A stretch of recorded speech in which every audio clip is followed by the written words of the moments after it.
to clarify, when you said it was the same person whose dad interrupted us last time, you mean like when you were supposed to be dropping off Settlers of Catan, and so her dad like gave you Settlers of Catan? It was that person? Yes. Really? Yes. And so the same. Wow. Okay. Well, that family just has impeccable timing for interrupting CineMasters recordings. Luckily, it's never been in the middle of a recording. We've always waited until like right before or whatever.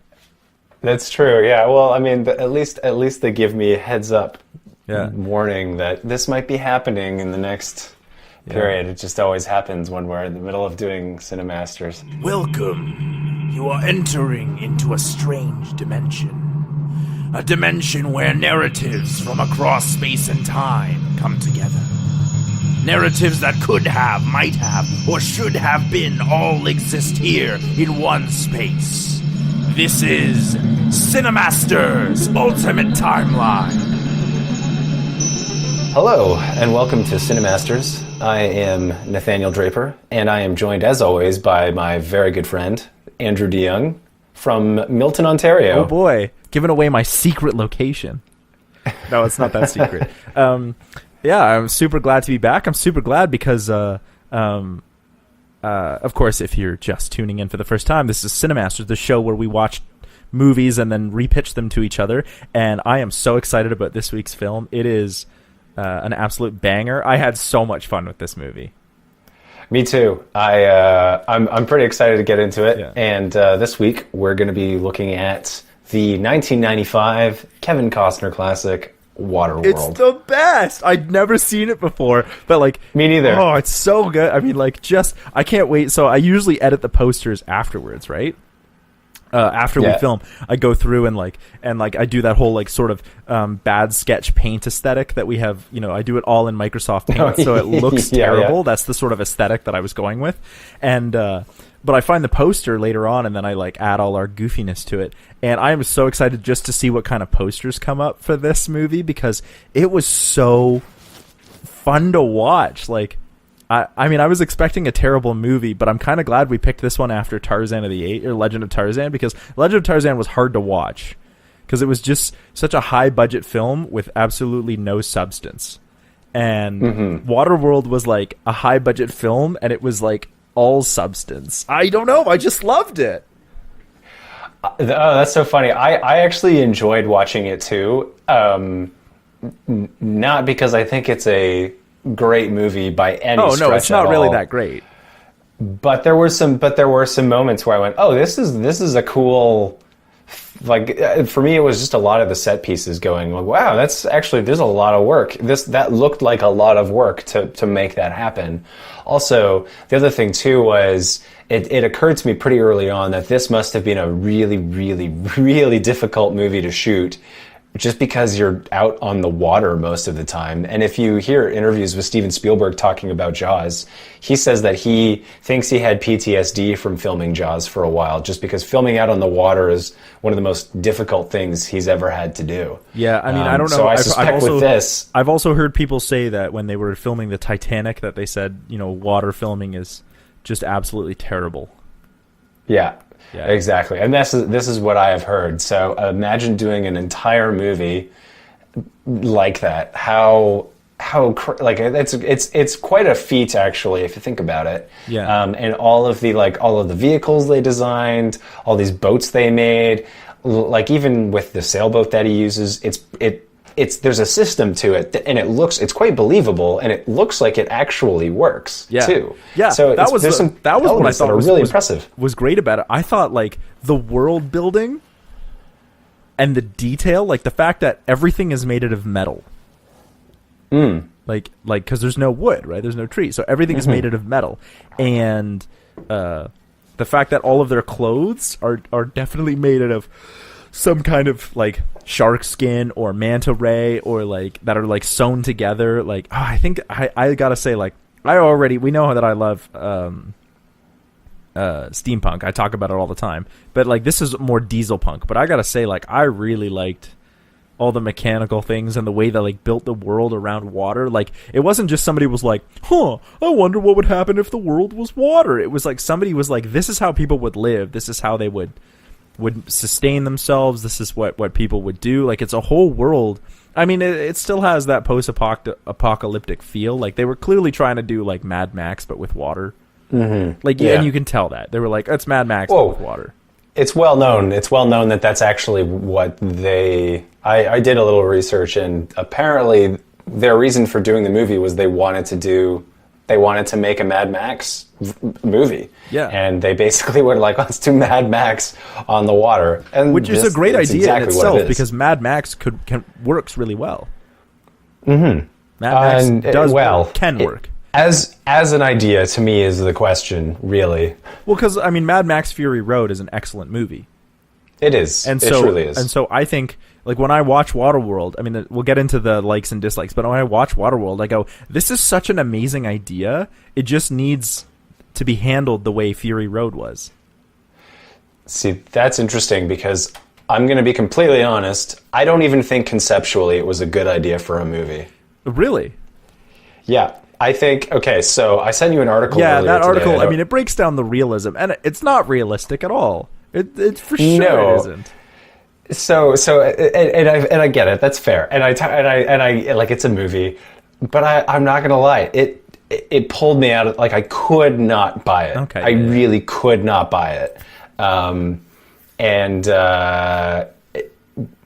So that to me was why I went, as a concept, I was like, I don't know. I just don't know if I buy this, to be honest. Okay, yeah. I mean, because it was also the biggest one, just Mad Max on the water, so there was nothing new to it. Yeah, it's true. It's true. But for new, yeah.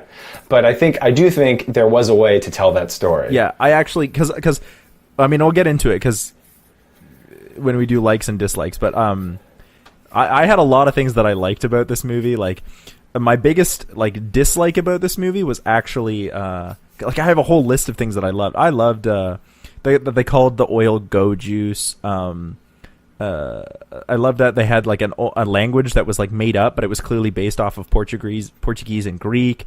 I love the whole Exxon Valdez. I like that too. And like the captain of the Exxon Valdez, he keeps calling, like, Saint what's his name, Saint Jimmy or whatever.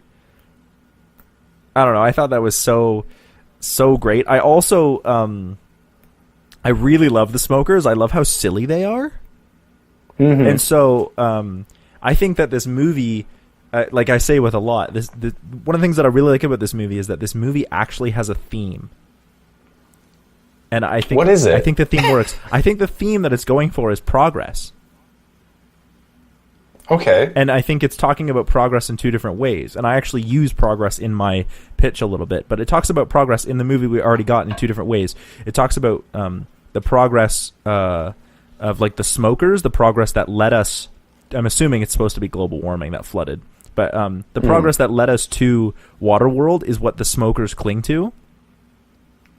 And the only way to, like, get out of that kind of progress is like, we look at the mariner. He's somebody who has actually evolved both physically and lifestyle to the water. You know what I mean? So we're talking about, like, what progress is and how to make it work. So if you look at the smokers, like, they use oil and things that we think about as steampunk or diesel punk, and they cling to this sort of way of life that we did, using the Exxon Valdez as a symbol for oil and that way of life. Whereas the mariner he's the both physical and metaphorical embodiment of progress, of, like, moving towards, we can't continue living, this way. Which is why I actually, and we'll get to it, but in my pitch, I actually did away with dry land. There is no dry land. Interesting. Because when you have dry land, the mariner, this movie is a cowboy movie at its heart. Mm-hmm. Not just Mad Max, but it follows the American monomyth. Like, a wild man comes into civilization, does some stuff to save the town or the people or whatever, and then when he does that, he's like, great, and he leaves back into the wilds. Like, he can't reconcile his ways with the ways of civilization. It's Shane. That's the classic movie that's based off of. This isn't the best example. Which is actually Yojimbo. Yeah. Well, yeah.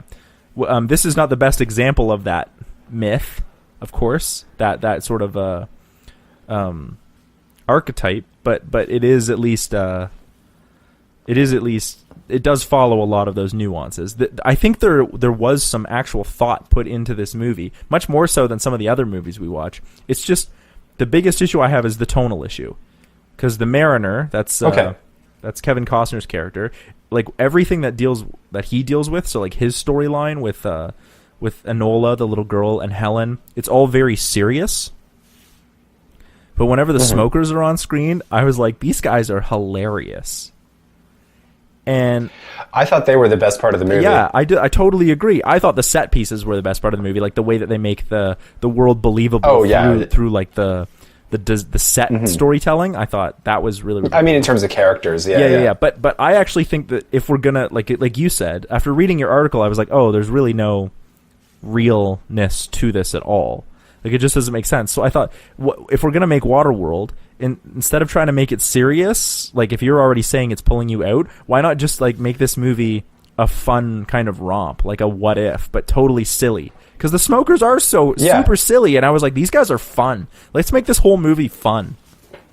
Yeah, actually, I think that's the best. If you were to take this story, this world, and try to stay as true to it as you could, I actually do think like a more satirical approach would be the way to do it. Yeah, you could still have all your fun set pieces and your floating villages, but and I don't think you have to go as far as like absurd comedy like Monty Python, although I definitely think that would be hilarious, like a Monty Python style comedy about Waterworld. But I do think like if you could just have this sort of like stupid, like the way the smokers already are, but just apply that to the rest of the movie. Because the smokers are menacing, but they're menacing in like a silly kind of way. Yeah. I'm trying to think of a movie that tonally would kind of fit what you're talking about. Because I definitely agree with you in terms of, because I did think about that at one point. I thought like if this was to be I think what's wrong with it is it takes itself too seriously. Yeah, and I can't take it seriously. It really shouldn't. And I actually think the problem with that is Kevin Costner's character as like the main character sort of ruins it. Yeah, no, exactly. I thought so. Well, let's get into the things that we thought were strong and weren't strong, because I think we're sort of getting into. Well, I already did mine basically. I have a whole list, but those are the big ones. Like other than also this movie is maybe just a tad too long. Okay. But yeah, I mean, it's just Mad Max with water. I will say my favorite joke, I'm just going to say this one thing. I really didn't like how much the movie focuses on sex. Yeah, that was weird. I didn't think that was important at all to the story. I mean, having it at the beginning where they talk about like, oh, you know, if we do too much inbreeding, we get undesirables. I was like, okay, that's fine. If you just throw that out and just be like, oh, that's something that they would have to think about, that's fine. But then the whole, like, everything that happens with Helen revolves around almost always about her sexuality, like being exploited. Sometimes she uses it really brought the movie down. Sometimes she uses it to her advantage, so like she's being an autonomous being, but it's like, no, we don't need it. It doesn't do anything for the movie. The movie's already. But the best joke in the whole movie was when the smokers are first introduced, and he's like, "Which cousin is that?" "Oh, that's Chuck." "Hey, Chuck!" Maybe he doesn't respond to Chuck. You should try Charles. I was like, that's just so silly. Like I don't know. When they came in, I was like laughing. I was like, these guys are so funny. Yeah, that's pretty funny. That's pretty much all I've got. Like, okay, I think this movie is a fun time. I don't think it's particularly well done. But you can tell there was some love and care put into it, and I had a fun time watching it. If anybody was like, man, I'm looking for a bad movie that's a good time, I can highly recommend this movie. Oh, that's so funny. So I'm going to be honest, I did not enjoy watching it as much as you did. Really? Okay, but yeah, I like terrible movies. There were parts of it where I went, oh, this is like, I really don't want to get down on it, because you're right. You can tell there was a lot of work put into it. And I do think there was a lot of thought put into it as well. That does come across and also just from my knowledge of how hard it is to make a movie on dry land. I can't imagine making a movie with all these boats on the water. That just sounds crazy to me. So, but like as I was watching, especially that big battle scene towards the beginning, when they're leaving that first, I don't know, floating town, if you will, floating town, yeah. Watching that and going, that must have been a logistical nightmare to put that together. Like that, there was definitely a lot of work to pull that off. I have a serious question. And that's definitely impressive. Mm-hmm. So obviously they must have done a lot of filming from the air and from the other boats. Mm-hmm. How do you keep a camera steady on a boat like that? Like, I know Steadicams are a thing, but how do you, like, if you're filming on the water, how do you keep your camera from not having shaky cam all the time?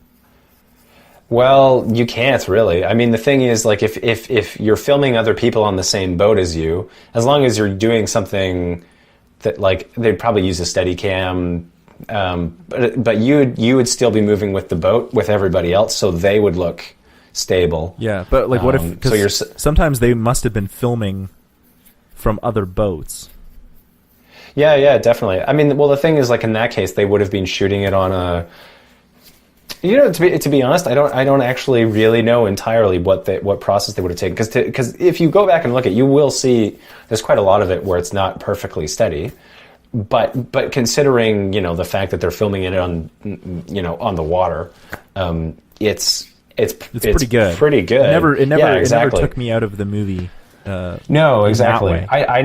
No, exactly. There was never anything technical in terms of the way it was shot where I went, oh, that looks like that was a horrible, like it's clearly people working at the top of their game behind the camera to make it work. And to be honest, I don't know all the techniques of filming on water. I would guess my experience. I have been doing a documentary with a guy on a boat, and I just have found, what I found is if I'm in the boat with him, and even if it's rocky, if I'm at least able to stay on him, it gives you the impression that it's stable, even if everything else around it's not quite as stable. Your subject is stable, but you're... Yeah.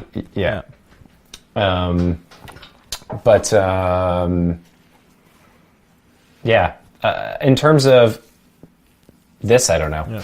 Sorry for interrupting. That was just an technical question. Keep going on. Things you liked and didn't like. Oh, yeah. So things I liked. So looked like a hard movie. I like the Exxon Valdez thing sinking into the sea. That was a nice image. Good jokes. That was great. The set pieces I thought were amazing. There were some action sequences where I was interested. I was engaged. Like I didn't find it boring per se. There were definitely some things in it that I went, oh, this is kind of fun. And I also really like Dennis Hopper because I'm just a fan of Dennis Hopper. He plays the one-eyed Deacon, the one-eyed guy, the bad guy, I guess. Yeah. And then what I think didn't work. Any of the characters? I said it already.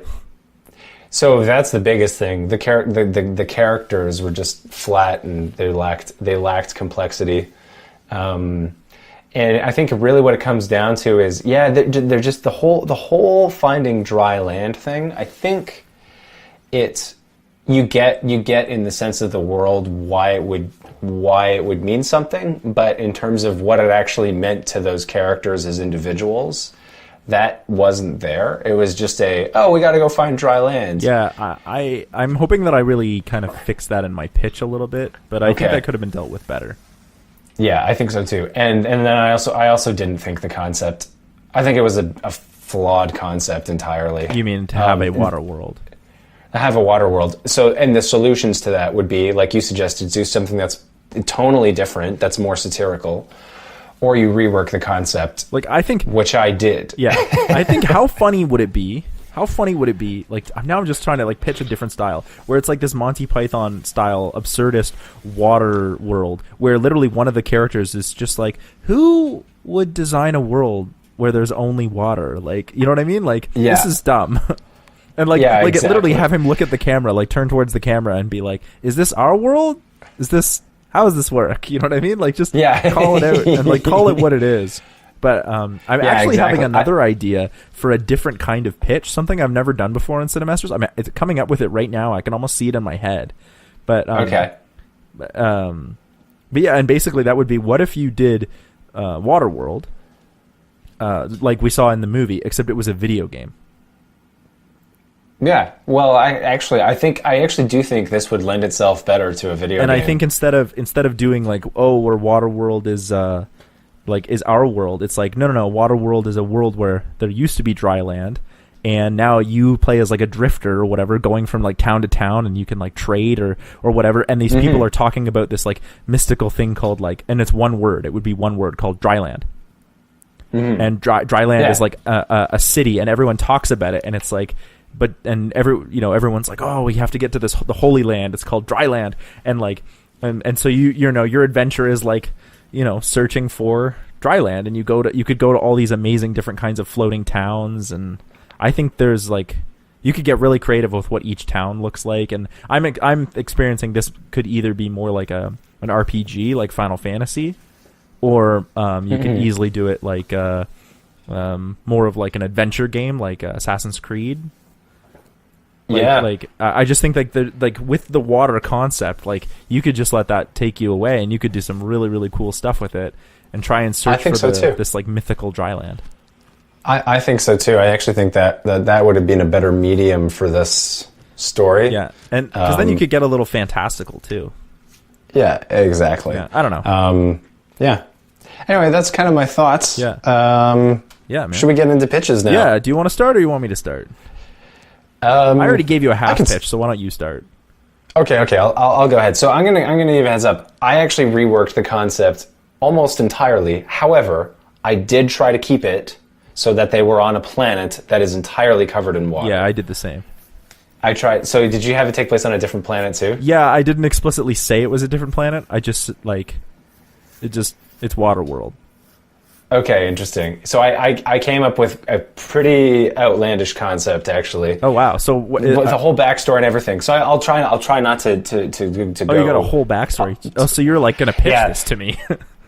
Oh yeah. No, I'm pitching this to you. The backstory is basically humanity Earth is no longer inhabitable, and so they've sent colonies into the farthest reaches of space, and one of these colonies has arrived at a planet that's basically covered in water, but there are some islands that are basically made of coral. Oh, okay. There's a few islands, but it's mostly water. So they come to this planet, they create for themselves a floating city, which they call WATERWORLD, and they discover that the planet's actually populated by amphibious bipedal creatures that mostly dwell underwater, but they also come up on land from time to time. But they don't have they have a civilization of some sort, but it's not as advanced. Like they don't have automatic machine guns and things like that. Yeah. Funny how when I think advanced, the first thing I do is what's the weapon that kills people the most efficiently? Oh, I mean, there's a whole theory behind how technology and weaponry are basically inextricably linked, but I won't go into it right now. Oh, yeah, no, exactly. Anyway, so that was 60 years ago. So this is 60 years later, and 60 years later, we're following the story of a mariner. And the mariner, he has his boat, kind of like the one Kevin Costner has, but he's one of these amphibious creatures. Okay. And he arrives at WATERWORLD, but WATERWORLD has gone from what was the basically capital of the human civilization on this planet, and is now basically like a free-for-all trading ground. It's kind of fallen apart. Yeah. But this is essentially the center of all trade. So he's there, and he's here because he's looking for someone that has access to a device that will apparently help him locate a floating island somewhere else. And when he goes to find this person, he finds that he was too late. That this device someone had already come by and taken this device from him. And he goes to try and track down who this was, and it was this woman named Helen, who had just gotten there before. Anyway, he's trying to convince her to sell him the device, and she's like, "No, I'm not giving this to you. Like, I need this." Anyway, right at that moment, WATERWORLD is attacked by the Deacon and his army, and he's basically got his army is like of religious fanatics. Yeah. Think Mad Max Fury Road. Yeah. Actually. I like that the better. Mariner I think it works. Oh, okay. Works better as well. So anyway, the Mariner and Helen actually then have to escape together, and in the process, they end up confined on a boat together. And so she basically explains to him that, she's going to try and basically kill him and eat him because humans have actually been eating the amphibians for food.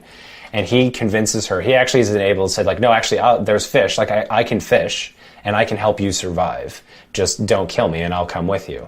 So as they travel along together, they build more of a bond, and she explains that and the device that she's using is a sextant, one of those old navigational tools, and a nautical map that was actually designed specifically for this planet. I think you could. I'm going to interrupt you for a second. I think you could do something really funny where you talk about like, oh, it's like some ancient piece of technology, and like you really have to know how to use it, and you could play it up like as though it's like almost magical, or maybe not even magical, but almost like it's like an advanced piece of like machinery or software, but it's actually just and when the audience sees it, they could be like, oh, it's just a sextant, like. You know what I mean? But because they don't understand how this kind of stuff works. Yeah. Mm-hmm. Well, that's exactly the thing. Well, the thing is, neither of them know how to use it. Anyway, so he explains to her that he actually was raised on basically a fish farm. They were raising him for food, and him and his sister escaped, but they got separated. And he's trying to find this island of coral that apparently he's heard of. All of his, like the people, the amphibians like him, that's apparently where they originated. And he wanted to escape there with his sister, so he wants to go find that place to find her. Anyway, so they're traveling together, and Helen says where they're going is to find someone named Old Gregor, who is apparently someone who knows how to use this device. Anyway, they get there, and it's basically an abandoned oil rig that's floating in the middle of the sea. And what we find out is that Old Gregor is actually her father. And when they get there, and I want him to be played by Sir Anthony Hopkins. Oh, yeah, you do. Anyway, so he was one of the first people that landed on this planet. Him and the Deacon, actually, who was the guy who attacked WATERWORLD, both were the first colonizers on this planet. And they both essentially split into two factions. But during that split, Old Gregor was trying to build diplomatic ties with the amphibians, and Deacon wanted to turn them into food. And during that split, Old Gregor his army basically got slaughtered, and he went into hiding. But he's been trying to find the amphibians ever since. Anyway, so they find Old Gregor. He's living on an oil rig, and he talks about how the whole idea of coming to this planet, the idea was that they come to this planet to start over, but instead they've just resorted to their old ways. But he still wants to go and find these people. So he shows them how to use the sextant, and he gives Helen a necklace and says, like, I don't know if I'm actually well enough to go. And the necklace is basically made with large teeth from old sea creatures that have gone extinct from being overfished by humans. So are they old sea creatures from Earth, or are they from WATERWORLD? No, from this planet. They're like sea monsters, but they were driven into extinction by humans. But he's got this necklace of teeth that the amphibians gave to him. And so he gives it to Helen and says, when you find them, show them this. They'll know that you're my daughter, and they'll remember me. Anyway, just then the Deacon shows up. The Deacon had actually been chasing them the whole time, and he kidnaps them, and he basically tells Old Gregor, like, okay, I'm going to kill your daughter if you don't show me how to use this map and this sextant. So Old Gregor agrees, and meanwhile the mariner is kept below deck in a prison, and he sees that this oil rig that the Deacon has is actually being run by slaves, and that there's actually mass inequality on the boat. The Deacon is he's living in luxury, and there's all these people below who are slaves. Anyway, the mariner rescues Helen, and they get the sextant and they escape. But in the process, Old Gregor is killed by Deacon. Anyway, so the amphibian and Helen are now trying to get to this island of coral. They have the map, and they know how to get there. But the Deacon knows how to get there, too. And so they're going to try and get there before the Deacon and warn them, like, hey, there's this guy who's coming to try and kill all of you. They get to the island, and Helen presents them the necklace that her father gave her. But when they get there, they find that the island is actually being deserted. A lot of the amphibians have left because a lot of the coral in the seas are dying. Yeah. Even after 60 years of human population, the coral in the seas are dying, and the amphibians I'm assuming because the Deacon and his clan are still using oil and whatnot. Exactly, they're polluting the water. Anyway, so a lot of the amphibians have just fled to actually gone just deeper into the water, and are generally staying below the sea. And the mariner explains, like, I have a sister who may have come here, and he says, actually no, your sister was here, but she's not here anymore. But let me take you to the king. And they take him to the king, and the king is this old man who remembers old Gregor and remembers the friendship that they had. And then basically from this point on, they basically hatch a plan from this point, like, it's like imagine Fury Road when they go back to then recapture the Citadel. It's like that, but then they recapture the Deacon's boat. Yeah. And in the process, they rescue the slaves, they overthrow Deacon and his religious fanatics, and then Helen becomes basically the queen of this floating civilization. Yeah. And then the movie ends with the mariner saying, I can't stay here, I want to go find my sister. Yeah. And the movie ends with him going off to go find his sister. Yeah. And that's the end of the movie. Yeah, I like that. Thank you. The only question that I would ask is, I think you need some kind of collapse in order to, like, prompt the way that Waterworld is now. Because if it was originally a colonialization, like, I think you could easily just say, like, you know, Earth was no longer inhabitable, so they started shooting people out. And then, you know, so 60 years ago, we started this colony, and they had this sort of, like, brand new water world and this floating city, and it was, like, super cool. And then Earth actually, like, collapsed. Do you know what I mean? Like economically or whatever, finally Earth actually collapsed, and then all of a sudden no one was in charge. Like, they weren't being sent food anymore, and so the colony kind of descended into madness, and there was sort of two main factions between Gregor and the Deacon. I just think you need some kind of well, there you go. That would be the way to do it. You could easily just be like, oh, we have a religious faction that rallied behind Deacon, and we have a, I don't know, non-religious / scientific faction that rallied behind old Gregor, and that sort of, and then, you know, people got caught in between, and that sort of started why Waterworld is this sort of defunct way that it is now, as opposed to, you know, I'm assuming it's got to be some kind of futuristic. If they're already launching rockets, you know, human beings would be that far along.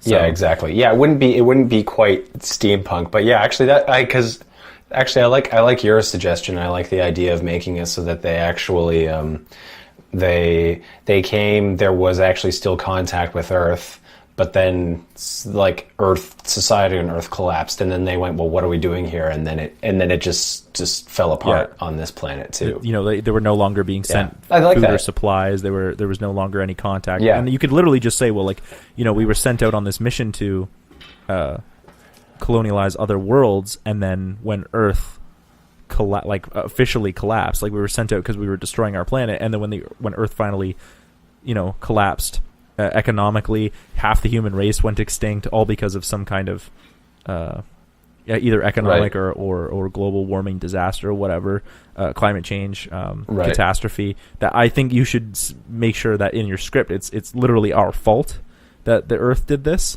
Mm-hmm. You know, and then all of a sudden everyone on the planet is like, well, I guess, like, we're only here, we no longer have a governing body, we're just here for we're just stranded on this island.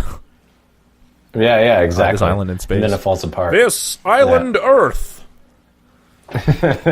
Anyway, there you go. That's my pitch. I actually, if we go back to, like, what I was talking about with a video game, that makes a great space for a video game. Thank you. Yeah, actually, I think so too. Yeah. I think it works really, really well. Yeah. I really, really like that. I think I do think the reworking works. I also, in my pitch, didn't explicitly say that this isn't Earth, but it isn't Earth in mine. Okay. I just didn't explicitly say it. I was leaving mine ambiguous, like it's not Earth, but I do have to say that the scene where the mariner and Helen go underwater is a really cool scene. Like, it looks shot really well. It just doesn't make sense. Well, that's the thing. It's like conceptual. Like, it's an interesting idea, but it doesn't really make sense. And as a shot, it looks so cool to see these cities underwater. Like, and the submarine like crashed into a city. Like, oh, it looks so good, but it just doesn't make sense. Exactly. Yeah. What I might do is actually appropriate one of your ideas. Okay. Which I'll get to. So if you're ready, I'll get into my pitch. So yeah, do it. I didn't Yeah, change nearly as much. I did think that the movie suffered from like a lack of character, which your pitch dealt with, but I didn't change nearly as much. So I tried to focus a little bit more on character without changing too much of what was going on. So in my movie, I amalgamated the Enola and Helen character. Okay. So Enola is much older. She's probably, teenager or whatever, and she's our main character. I'm stealing one of your ideas. So nice. Enola is our main character.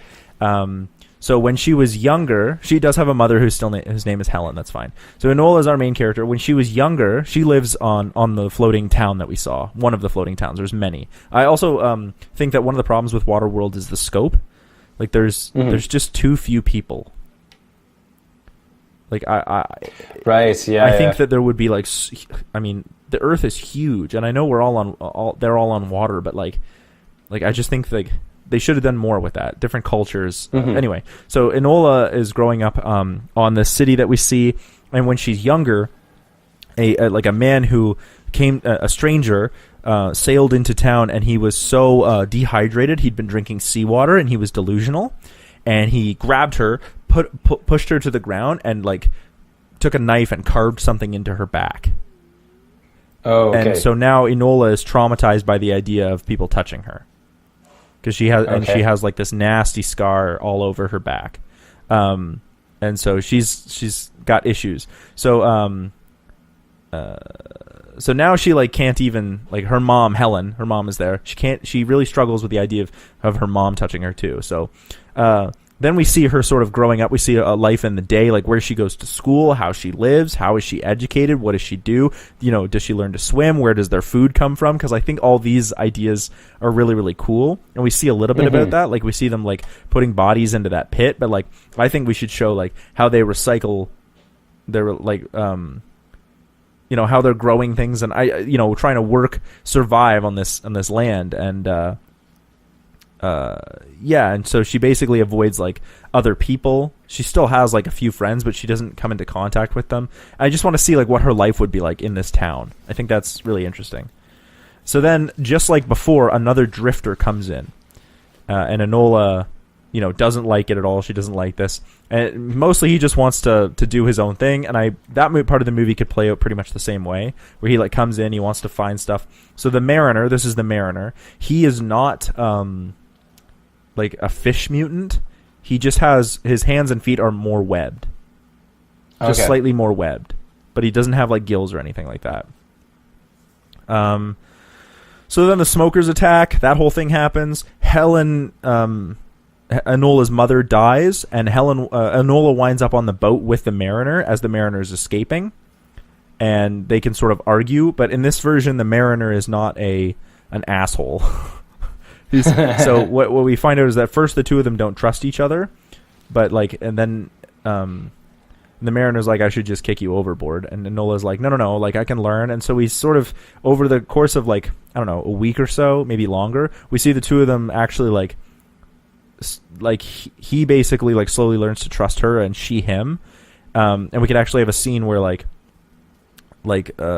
he's trying to teach her something and touches her, and she like obviously doesn't like being touched, and so like she could freak out. But like slowly we learn that the Mariner talks about his life, and the reason that that he sort of doesn't trust people and is a traveler, a drifter, is because of the mutations on his hands and feet. He's been shunned from a lot of the other floating cities he's been to. So he's like, I've been all around the world. I've seen it all. And everywhere I go, people are like, no, you're weird and creepy and we don't like you. So he's been shunned all his life. So the more the two of them get to know each other, the more she sort of finds a father figure in him, and he like begins to trust her. So we see them interact more. So there's actually a reason for them to care about each other instead of just being like, you're my friend, because I thought that was stupid. So I also thought that was stupid to have like a car on the ship where the smokers were. Yeah, I didn't get that. So I got rid of that. That's dumb. Get rid of that. So the smokers are also more religious, like you said. They believe that. Oh, that's cool. Yeah. They believe that there are chosen people who have carvings on their body that will lead them to, to the promised place of dry land, to a place where they can exist without water, where there is fresh water, like this holy land. And there's this prophecy that's been passed down where every so often, they say a person shows up with this map, or this map on their back, and they think that Enola is one of these people. And so they're driven by zealotry to try and get her, because that's why they showed up. They're like, somebody's got these markings. She must be a chosen child, a prophet led to us by we can find dry land with her. So when Enola has been taken by smokers, and the mariner goes to find her, the smokers figure out where they think they figured out where dry land is by reading the map. Nobody knew it was a map, by the way, but then they think they figured it out where the map is, and they start to go there. And the mariner, he stows away on their boat because his boat's been destroyed, like it was in the movie. He stows away on their boat, and he's trying to figure out what's going on. And so finally, they make it to where they think dry land is, and they're at night, and they see a mass of lights on the horizon. Just so many speckled lights. It looks like a lot of people live there, and they see the lights on the horizon, so it almost looks like a town. And they're like, that must be dry land. It's where the map leads. And then as they're watching, all the lights go out until there's nothing, where it's black. And then in the morning, they reach the place where the lights were, and there's nothing. It's just water. Okay. And so...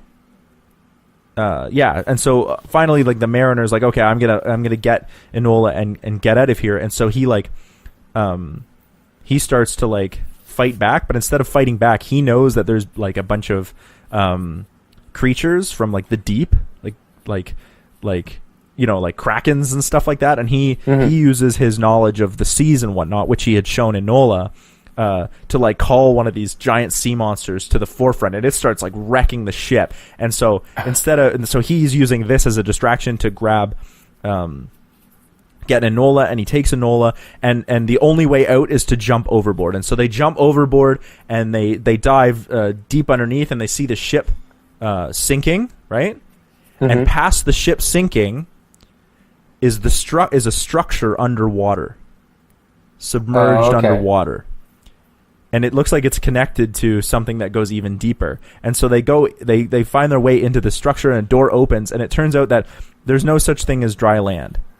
This is a structure, and what happened is it's basically a city of people who want to have peace, and they've built this entire city, and it's because this is where I'm stealing from you. It's because this planet was a colony. But the colony just didn't take, and so they have this whole city, but in order to sustain it, they need more people. And so 15 or 20 years ago or whatever, they sent out a bunch of people to try and get others, and so they taught them a map. And so the man who carved the map into Enola was one of those people. He was just so sick from drinking seawater that he didn't he wasn't coherent. He was delusional, and that's why he carved it into her back and messed her up, fucked her up. So they're all like, oh, welcome to the city, as long as you can stay here, as long as you're a peaceful person. And so we also see that part of this city, quote unquote city, it's just basically this what a colony, what they started. So it's connected to a rocket, and it's not really a city, but it's they've been slowly building onto it. And they're like, we want more people here. We want more people so that we can keep it sustainable. And so the mariner says, okay, he's like, I do feel comfortable here. They do welcome him. And he's like, I have the ability to bring more people, and I feel like that's what I should do. So I'm going to go do that. And Enola is like, no, I should go with you then. And he's like, no, you got to stay here. And so he leaves to go find more people, but he assures her, he's like, I will come back. And so then we see Enola learn a new way of life, because we know she's quick to learn, because we saw her learning new skills with the mariner. We know she's quick to learn. She starts seeing how they're living, and the way that these people in this half submerged city that can go it can go above the water, so they can farm, but then it also can close itself off and submerge. And that's what the smokers saw. They saw the lights go out, and then the whole thing submerge underwater. So it goes up, down, and up. So I thought that would be really cool. and we can see like the actual like rocket from Earth that it's also attached to and stuff like that. And so we see Enola like, you know, we see her going to a more traditional school, but we also see that these people live more kind of in tune with the ocean. So they use more like, instead of clinging to old ways of living, like floating above the water and trying to make trees grow and or like the smokers who are using oil or gasoline, these people are making biodiesel. They use algae, they eat seaweed, so they're working much more in tandem with the ocean instead of against the ocean, trying to cling to the old ways. Oh, okay. And then so the last scene we see, it's clearly been some time later, and we see the mariners, like a boat on the horizon, and we see it's the mariner returning.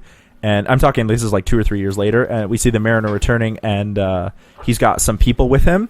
And as the people welcome these new people, Enola goes up and she hugs him, like she touches him on purpose this time. And that's the end of the movie. So that sort of shows her growth, how she learns to like trust people, her progress, as well as like the progress. Like we can't continually fight against the way things are going. We have to embrace new ways of doing things. So I really focused a bit more on the character because I thought the world was already pretty cool enough.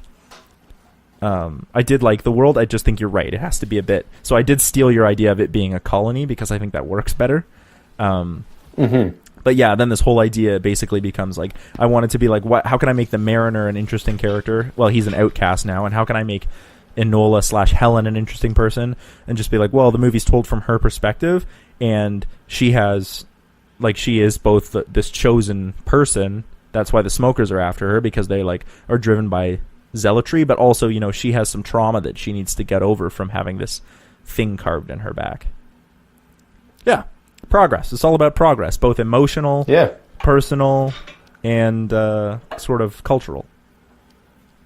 Or I guess I like it. I like your twist at the end. That's a cool way to tie it all together. Yeah. The one thing I'm curious about, though, so the map that's on her back, they actually are able to use that to find this place. Yeah. So I mean, Enola never knows what it is, right? She never knows because she can't see it. I guess she can't see it, but also like she doesn't know how to read it, and so when the smokers get it, they're like, you could even go so far as to say like they found others.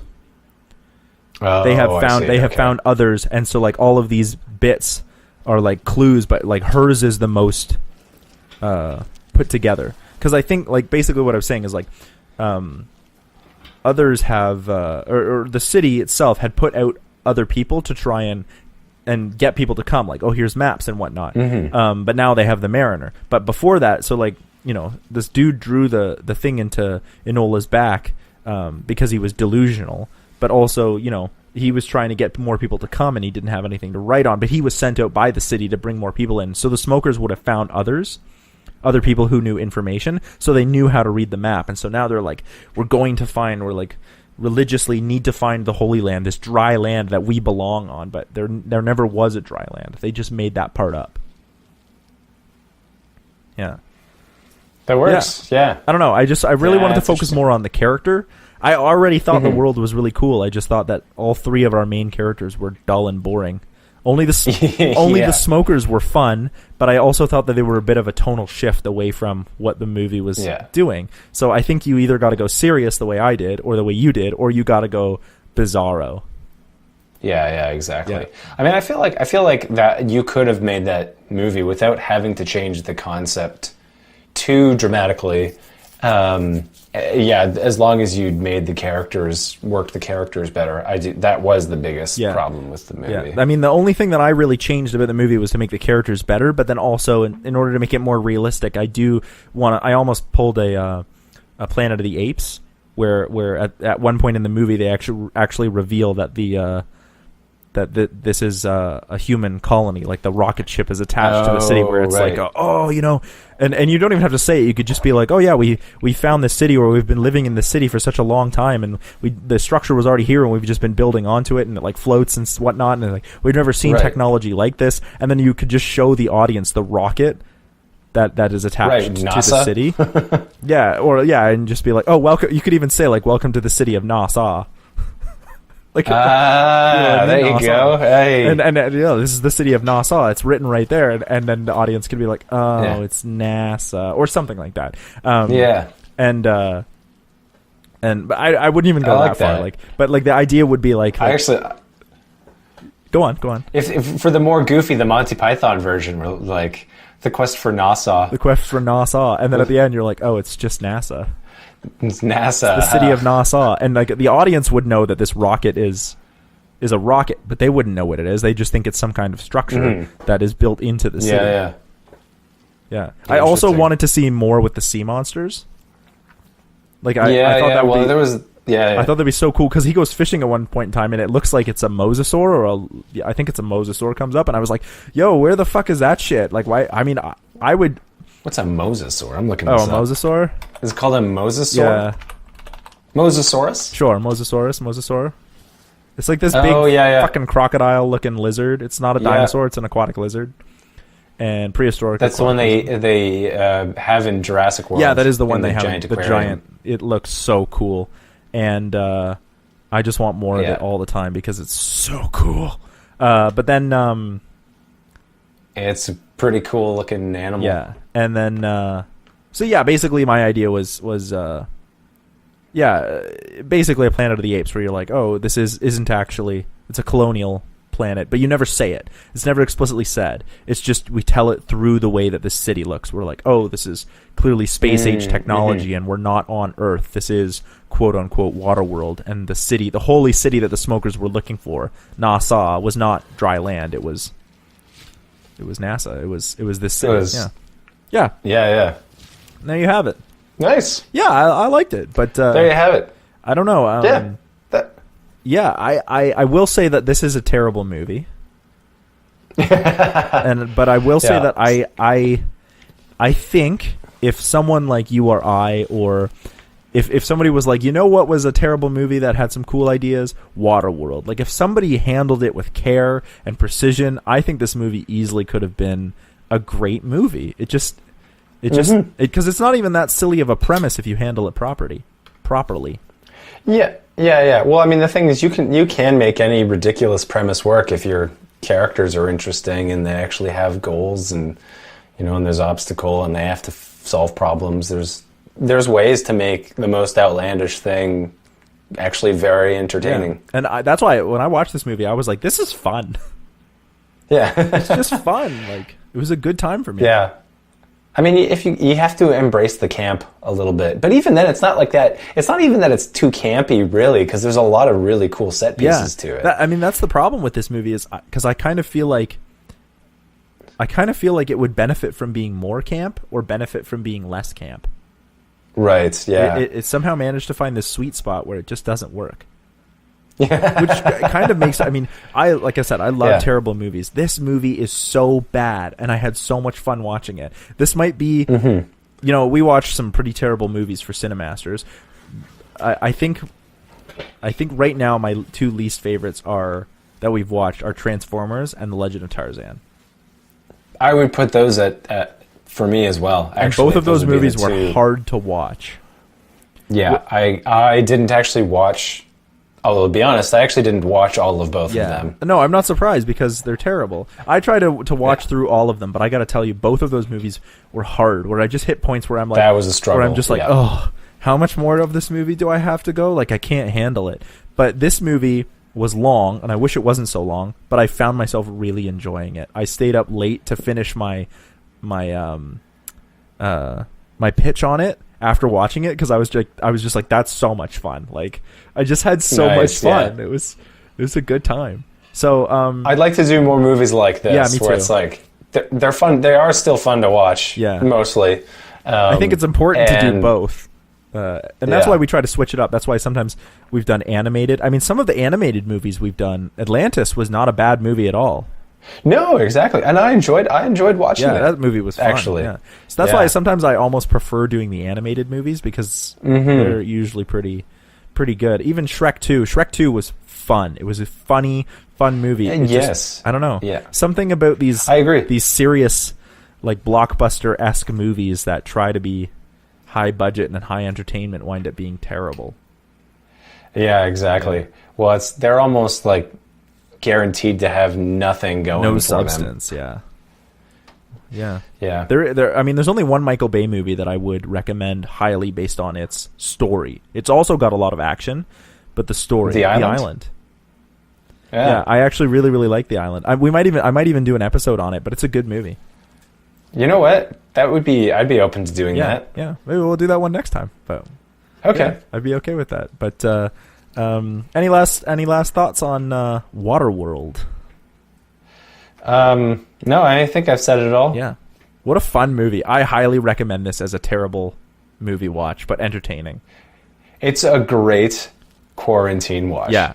If you're looking for It's a great movie. If you're looking for something to do and you want a terrible movie, fucking watch Waterworld. If you're looking to add something to your quarantine view list, this is actually a good addition. Yeah. You could easily play a drinking game out of this too. Like anytime somebody gets wet. By yourself. Anytime somebody gets wet, you have to take a drink.